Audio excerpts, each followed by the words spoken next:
Dari informasi yang telah kami kontaknya, terjadinya kecelakaan bisa dijelaskan Pak? Di mana? Oh, di jalur 2, di jalur 2 dekat Terminal Busur, Kota Padang Panjang. Bus ini dari arah mana dan tujuannya ke arah mana Pak rencananya Pak? Dari Medan menuju Jakarta, Pak. Untuk korban terluka maupun korban tewas, apakah sudah terdata hingga siang hari ini Pak? Untuk menghindari terjadinya simpang siur informasi dari korban, baik yang meninggal dunia maupun luka-luka, nanti akan kita informasikan kembali dan sekarang saat pendataan untuk jumlah korban, demikian. Korban sementara dibawa kemana Pak? Untuk sementara sedang kita didata oleh pihak rumah sakit maupun dinas kesehatan karena tidak di satu lokasi rumah sakit, ada RSUD, ada YARSI juga, ada di Puskesmas. Baik, berarti seluruh penumpang baik yang menjadi korban juga sudah berhasil dievakuasi ya Pak dari bus ya Pak ya? Sudah Pak.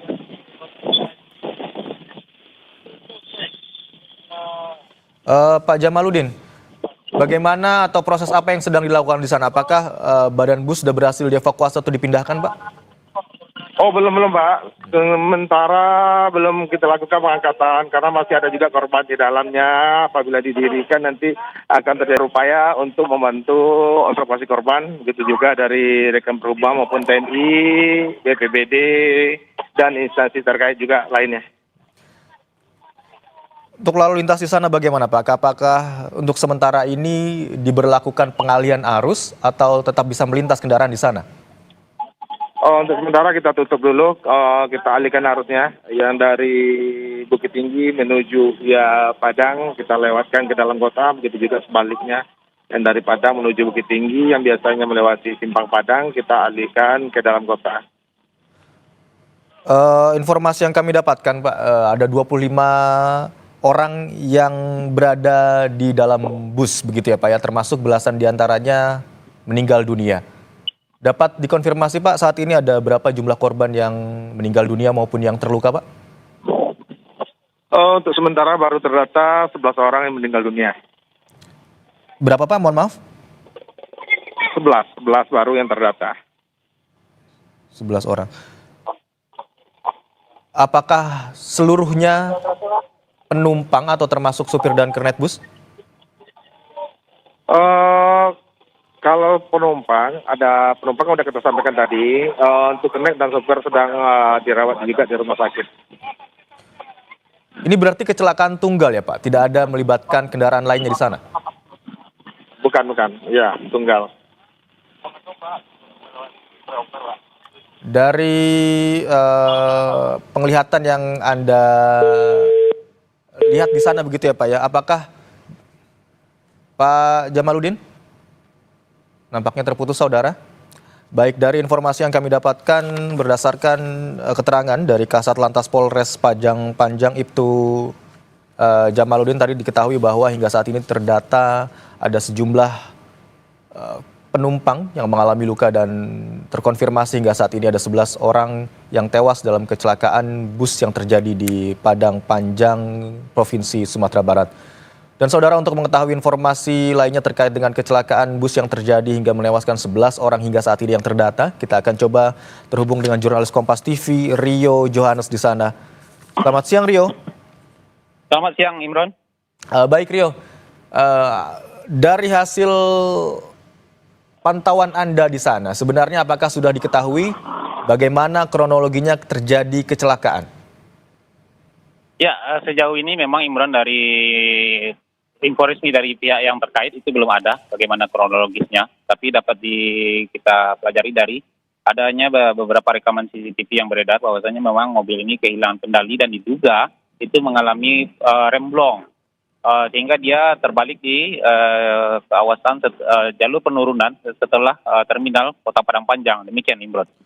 Kondisi jalan di sana seperti apa? Apakah licin atau berkelok atau turunan seperti apa? Ya, kalau kita melihat kontur geografis di daerah itu, memang itu merupakan turunan yang cukup panjang di daerah kawasan jalan yang melintasi terminal di Kota Padang Panjang itu, Imran. Jika kita melihat pelajari video CCTV-nya, memang kondisinya laju bus AIS ini bisa dikatakan cukup kencang, dan dari keterangan awal itu memang diduga truk ini mengalami rem blong. Demikian, Imron. Apakah ada penumpang di sana atau korban begitu ya yang belum dievakuasi dan hingga saat ini proses evakuasinya masih terus diupayakan, Rio? Ya, Imran, untuk saat ini memang itu tim gabungan masih melakukan proses evakuasi karena memang diduga masih ada korban yang terhimpit badan bus yang terbalik.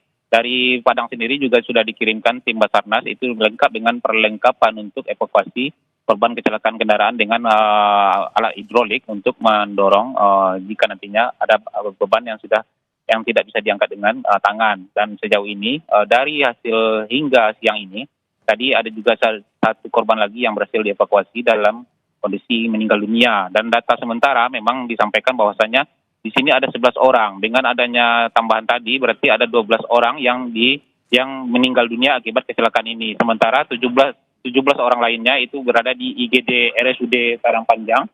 Lalu ada 5 orang di IGD Yarsi. 3 orang dirawat di puskesmas terdekat. Demikian, Imron. Berarti jumlah penumpang termasuk supir dan kernet apakah sudah terdata di sana atau ada datanya, Rio? Ya, sejauh ini memang pihak terkait masih fokus untuk melakukan proses evakuasi mobil bus ini di kawasan TKP. Dan untuk pendataan memang belum dilakukan pendataan secara rinci, baru korban-korban yang berhasil dievakuasi dan korban-korban yang sudah sampai di pusat layanan kesehatan terdekat.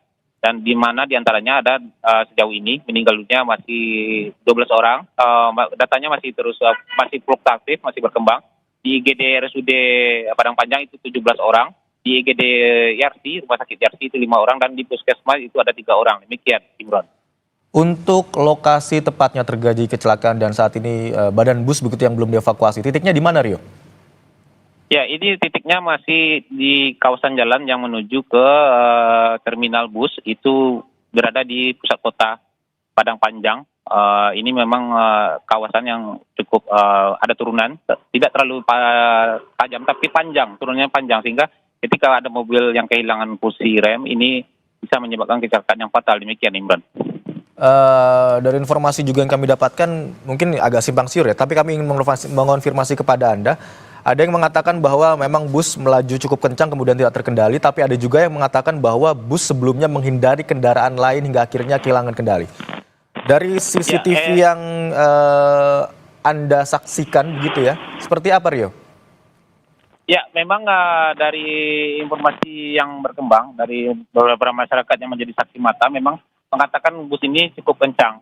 Apakah kencangnya ini karena memang dia sopirnya tengah menginjak gas dalam, atau memang karena dia kehilangan fungsi rem? Sejauh ini belum ada keterangan resmi dari pihak terkait hal itu. Dari beberapa orang saksi mata mengatakan bahwasannya beberapa jam sebelum itu memang terlihat ada bus ini lagi parkir dan ada perbaikan di bagian bawahnya yang dilakukan oleh sopir dan kerneknya. Apakah ini perbaikan rem atau perbaikan yang lain? Sejauh ini belum ada keterangan pasti dari pihak kepolisian terkait hal itu. Dan memang di TKP berdasarkan rekaman CCTV terlihat bus ini melaju cukup kencang di titik lebih kurang 500 meter dari titik awal titik dia terbalik. Demikian, Imron. Berarti